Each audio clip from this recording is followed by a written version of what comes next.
With less than a week left of the Summer Olympics, Team USA finally passed China for the sole lead in gold yesterday. It's Prize Victor Show on Rock 107. And Kate, what happened in France yesterday? I ask you that because I know you watched. I did watch. Women's wrestler Amit Alori, want to say it correctly, dominated in her gold medal match, and we snagged 2 more golds in track and field. Underdog Cole Hockner won the men's 1,500-meter race, and Gabby Thomas won the women's 200-meter. It was amazing. She really put the gas on.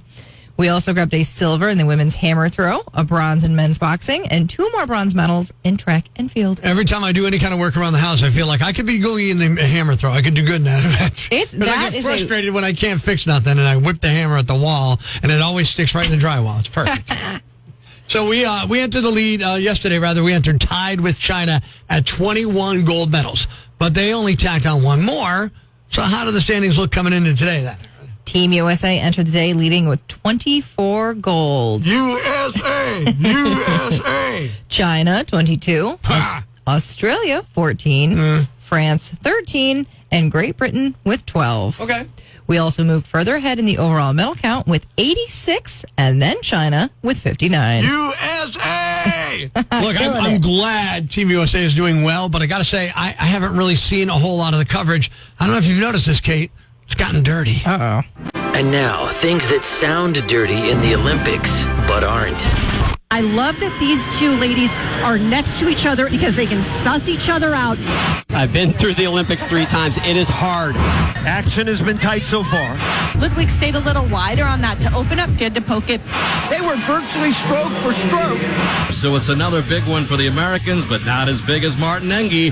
But what's the pullout? Hughes! He takes it all here in Paris. Been a very long time coming. This has been things that sound dirty in the Olympics, but aren't. Breaking the news that's already broken. It's time for Prospectors Briefs on Rock 107. A North Carolina man was arrested for assaulting a Lowe's employee with a sledgehammer. I bet I know his favorite Peter Gabriel song. A Florida woman was arrested for assaulting her husband with a Taco Bell tortilla. She plans to argue in court that she actually saved his life by not allowing him to eat it. House of the Dragon will end after season 4. You know it's a tough real estate market when even dragons can't hold on to their homes. Making sure breaking news stays broken. Tune in tomorrow for Prospectors Briefs on Rock 107. From the aptly titled Play Deep, it's the outfield Your Love, Northeast PA's classic rock. Prospector Show on Rock 107. And Kate, it is time for something wonderful here this morning. Are we going to hang out again? What do you mean hang out? We're hanging out right now. Spend some time in each other's head? Oh, we're going to get to know people a little better. This is one of these services we offer to all of mankind. For us to get inside each other's heads, and we start with the ladies on Rock 107. And now it's time for another episode of 1 Minute Inside a Woman's Head. Still with the Summer Olympics? Really? I mean, how long does this go on? This is longer than a Martin Scorsese movie. Outside of gymnastics and swimming, what sports are people actually tuning in for? Dressage? What the hell is dressage? It's horse dancing or something. Yeah, real exciting stuff there, Olympic Committee. Fencing is on a lot. Yeah, start impaling the competitors or I'm not watching. Badminton, synchronized swimming, table tennis, and trampoline. Yep, trampoline is an Olympic sport. Yeah, the Olympics are lousy with craptacular sports that I wouldn't want to play at a family reunion, let alone watch on TV. But they are on TV every night. No wonder Twitter is obsessed with the guys' bulges. That's all that's worth looking at. And that was another episode of 1 Minute Inside a Woman's Head. So if you hear that and you're like, well, there it is. There's Rock 107's Prospector. He's a chauvinist pig. Kate, is that true? No. You sure about that? Positive. All right, then let's prove it. Okay. We'll make fun of the men after the break. Surprise Victor Show on Rock 107. And Kate, just before the commercials, we did something fantastic. Spend a little bit of time in a woman's head. Now it's time for the other side, the male perspective. But it's like a shorter amount of time, right? Men's attention spans are pretty short. That's true. And now it's time for another episode of A Few Seconds Inside a Man's Head. Well, the Summer Olympics are still going on. it seems like this has been happening all summer. I miss Wheel of Fortune. When's the wheel coming back? Where's Vanna? Oh, wait. Women's beach volleyball. Yeah, the Olympics are cool. And that was another episode of A Few Seconds Inside a Man's Head. He's loud. He's live. The show's pretty funny. It cracks me up. And he's gassy. Prospector. First thing in the morning. I think it's super funny. Love it. Mornings on Rock 107. Life's pretty tough right now. There's plenty of bad news, but it's not all bad. It's time for the brighter side of Prospector on Rock 107. Disneyland honored a ticket for free admission that a guy got in 1985, and yeah, he saved it for 39 years. He recorded his 18-year-old daughter using the ticket to get in. The guy at the booth had to call the boss over to make sure it was legit. The dad won the free pass while visiting Disneyland for their 30th anniversary on August 28, 1985. He put it in his scrapbook and forgot about it until his daughter said she wanted to go and mentioned how expensive tickets are now. They range from about $104 to $194, depending on when you go. Thanks. We needed that. The brighter side of Prospector on Rock 107. Didn't you think cutting the cord would save you money? Didn't you think that? It's Prospector Show on Rock 107. Kate, do you have traditional cable at home, or have you guys cut the cord? What's the deal? I still have a cable box, yeah. So you still have the box on top of the TV, big wire, coaxial going out into the wall, and then right up to the pole. It's the Xfinity box, so it's a little tiny thing, but it's, lots of wires, yeah. Okay. Well, we went to YouTube TV a couple of years ago, and actually I love it, but you still got to pay for high-speed internet. And then the other thing I realized is, like, outside of sports, my wife Tara and I are really not watching regular TV. We're streaming far, far more than I am on regular TV. Does that mean, are you doing the same thing, Kate? Yeah, so I have the cable box for the local stuff, but right. I do stream a lot. Yeah, and they take a bite out of the wallet. I think I'm spending more now than I was before. Yeah, we went in a circle. Yeah. Of course, bundles purport to save you money, but there are just so many of them. Remember when there was only one service? But now, there's bundles aplenty. Here's the latest. Attention binge watchers. Hulu, Disney Plus, and Max are now available as a new bundle. Introducing Who Dis Max, your one-stop destination for all those shows you would have watched if it wasn't for Netflix. As a fan of sci-fi, The Acolyte is a must, but not as big of a must as Stranger Things on Netflix. Only Murders in the Building stars Selena Gomez. I love her. Oh, wait. Emily in Paris is on Netflix. I'll watch that instead. House of the Dragon is the perfect blend of fantasy and action. I'll try to get to it as soon as I finish The Witcher on Netflix. Who Dis Max? It ain't Netflix, but hey, it's the latest confusing streaming bundle you still might check out. So just give us your credit card already, will ya?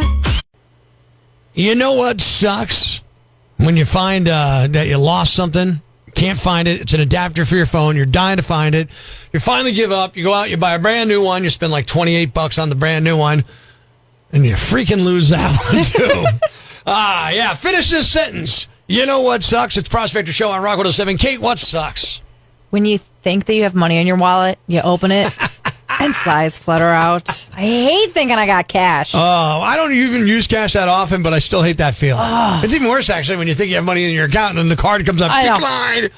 Terrible. We want to know this morning what sucks. Finish that sentence. As always, no politics. Open mic on the Rock 107 app. 1-888 Rock 107. There's just a plethora of ways you could do it. We got one here from Open Mic. You know what sucks? The Phillies lately. On to the Rock Lines. Brian from Shavertown on Rock 107. You know what sucks?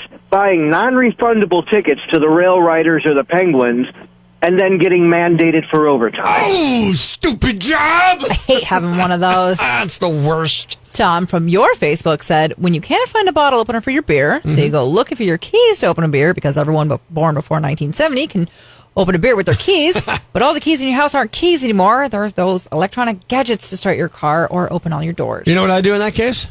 Wedding ring. I open the beer with my wedding ring. See, I use a lighter. Oh, wedding ring. Oh, the lighter works too. Yeah, there's so many ways. Pam from my Facebook said, when you're working outside at the furthest distance from your house, stop what you're doing to go to the house, go down to the basement, only to forget what you came in for. Oh, yeah. Every day of my life that happens to me. Finish this sentence. You know what sucks? We got one texted in on the Rock Lines, 1-888 Rock 107, which you can now text to. You know what sucks? trusting what you thought was going to be a fart. Ew. Dave from Nicholson on the Rock Lines. You know what sucks? When Prospector says, caller 16, sorry. I don't mean it to be that way, but sometimes you're caller 16. What can I tell you, dude? It is pretty painful. Yeah. Ralph from my Instagram says, when you're walking multiple dogs and you discover only one poop bag in the dispenser on the leash, that is brutal. That's bad. That's brutal. Steve from your Facebook said, when you're getting ready to go ride your motorcycle and it's smoking like a crop duster right after you just fixed it. Oh, yeah. That's I don't even worst. know that pain, but it sounds like it hurts. I mean, just think about it if it were your car and all of a sudden you fix the car and it's not working. It's the same kind of pain. That's what we're talking about this morning. You know what sucks? Finish that sentence. As always, no politics. Let's head to the Rock Lines. Jake checking in. Jake, what sucks? You know what sucks? What sucks? The Prospector's prank phone calls. So is this a prank phone call right now? No, I am a fan. I think they're absolutely hilarious. I mean, look, not everybody likes everything. It's certainly reasonable to experience somebody who says they suck. So I was a little shocked and taken aback. Happy to hear that that's not the case, though, right? That was a little brutal almost. Yeah. But Ralph from your Facebook said, rushing to the bathroom and finding a line, and you can't tell if they're in their plan on their phones or doing their business. Yeah, that definitely sucks. You know what else sucks? Having to wait to hear the song you want to hear. Ladies and gentlemen, grab the kids, call your neighbors, and gather round the radio. It's now time to announce the winner of Prospector's Yambag of the Day, as decided by you at rock107.com. We uncover the most baffling, ridiculous, pathetic, cockeyed, laughable, preposterous blunders in the world of misdeeds. Nominee number 1. It's hard to believe someone would be angry if you got them 2 fast food meals on their birthday, but that's no excuse for violence either way. A 34-year-old woman in Florida named Dr. Esha Persard was arrested on Saturday after she got into a food-related altercation with her husband. According to police reports, Esha bought her husband Taco Bell and McDonald's for his birthday. He was upset for some reason. Maybe he wanted something fancier. I don't know. But they started arguing. She claims he threw a bag at her, so she responded by assaulting him with a tortilla from a soft taco, which hit him in the face and somehow was still there when police officers showed up. Maybe it was just part of it, but the police report says, quote, when I arrived, the burrito was still on the victim's face. The man was not seriously injured. Esha was arrested for misdemeanor domestic battery. Nominee number 2. Even the famous Batmobile can't outrun the cops. Portland police cited the driver of a Chevy Camaro, dressed up to look like the Batmobile, and seized at least 10 other vehicles last weekend to prevent street racing events that were promoted on social media. Now, cops didn't identify the driver of the Camaro, but they did say it was not Batman. As expected, hundreds of people attempted to establish large-scale street takeovers. They were quickly broken up by law enforcement officers working together in a multi-agency street racing suppression mission. Police said at least 47 traffic stops were made and at least 11 people were arrested and 10 cars were towed. Some were seized through asset forfeiture, meaning the owners lost their vehicles permanently due to their participation in street racing/street takeovers. And the winner is the woman who assaulted her husband with a tortilla. Yeah. Good job. You're the Yambag of the Day. And we'll move on to Friday's Yambag of the Week competition. Keep it here for all the nominees for Prospector's Yambag of the Day, weekday mornings on Rock 107. Thanks for listening to Prospector's Prime Cuts podcast. Be sure to catch us live weekdays from 5:30 to 10 a.m. on Rock 107 or online at rock107.com or the Rock 107 app. A free download for your Android or iPhone. Subscribe to the podcast on Apple Podcasts, Google Podcasts, Spotify, Stitcher Radio, or wherever you get your podcasts so you never miss Prospector's Prime Cuts.